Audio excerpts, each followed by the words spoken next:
Hey, it's James with NetNewsLedger. We're down at the waterfront, and I'm here today with Amanda Moddejonge, who is the Green Party candidate for Thunder Bay Rainy River. And welcome to NetNewsLedger. Thank you. You've chosen to get into politics.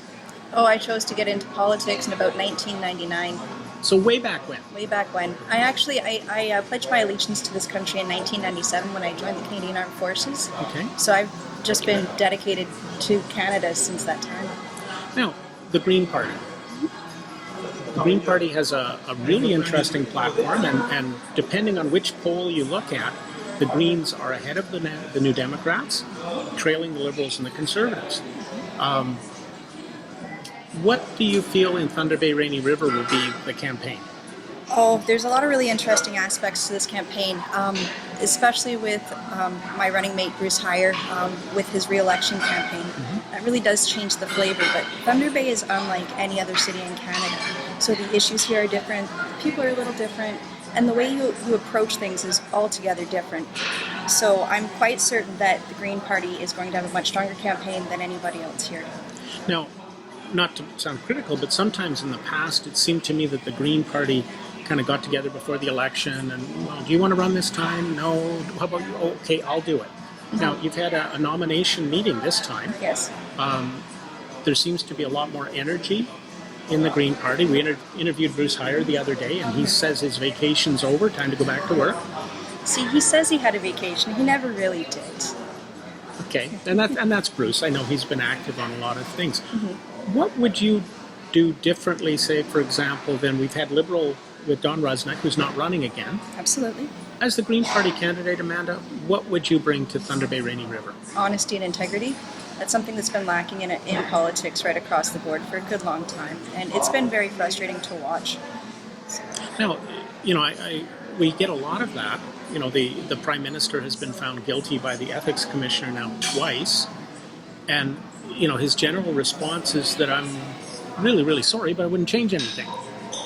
Why should he change things? It is always unwise and unfair to treat people like they don't matter and like honesty isn't a real thing. We deserve to know the truth. We deserve to know what happened. It's really that easy. Now, your experience, you were in the Canadian military. What does our audience need to know about you that you'd like to share with them?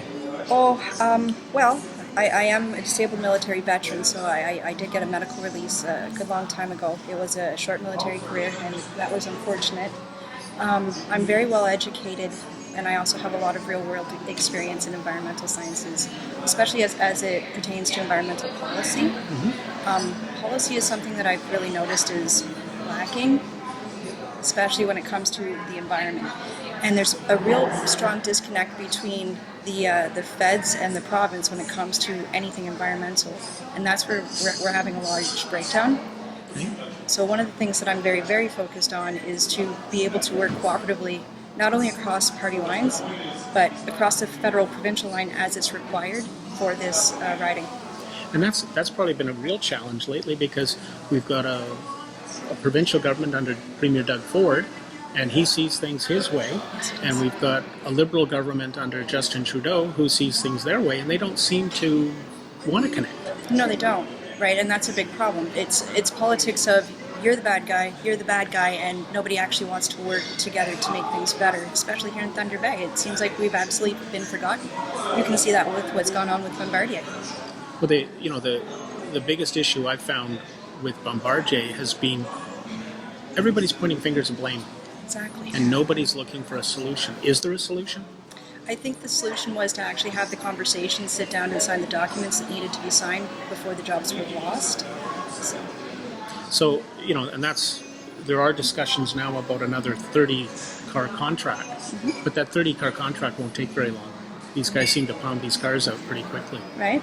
So one of the things that the Green Party is very focused on is better transit. Like, it's totally lacking. We saw that with the way Greyhound fell, and we do have, I believe it's Casper now in town which is a great service. They're doing very, very well. For some areas, it would be a whole lot easier and more accessible if we had Via back. Right? Yes. And that's one of the things that both Bruce and I are very, very, very focused on. Now, that's been a discussion for a long time. Sometimes when you go down to the waterfront on the Fort William side, you go down to what we call the Thunderbird Park, that Via train sits there and sits there and sits there, and it gets ignored just like rail in Thunder Bay. I mean, the only time we ever see passenger rail in Thunder Bay is when the holiday train comes through from CP every year. Yeah. What could be done differently? Oh, there's so much that could be done differently. I was actually fortunate enough to take a cross-country train ride.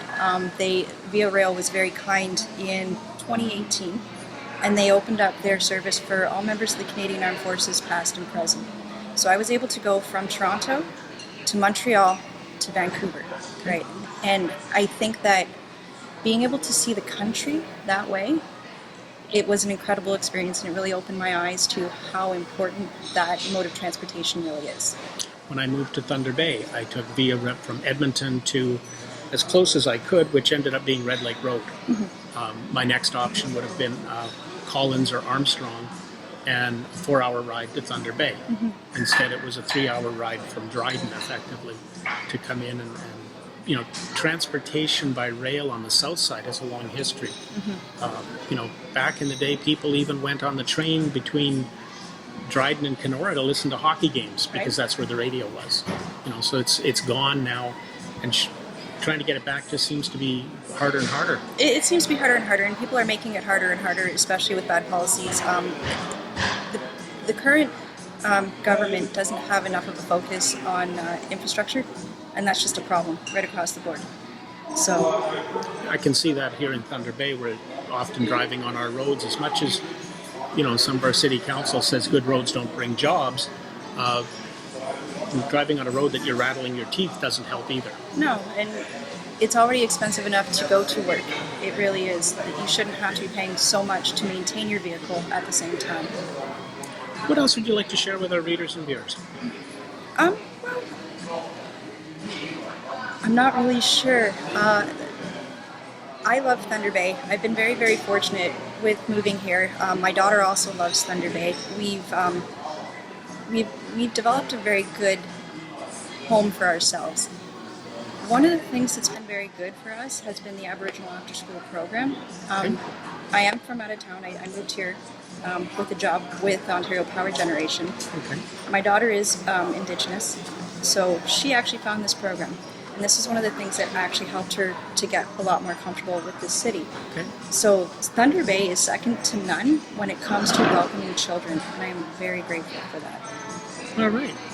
This is James with NetNewsLedger. Our Politics 2.0 coverage continues. We're here with Amanda, who's running for the Green Party in Thunder Bay Rainy River. Stay tuned. You're going to want to see what we're going to be showing you. And we're good.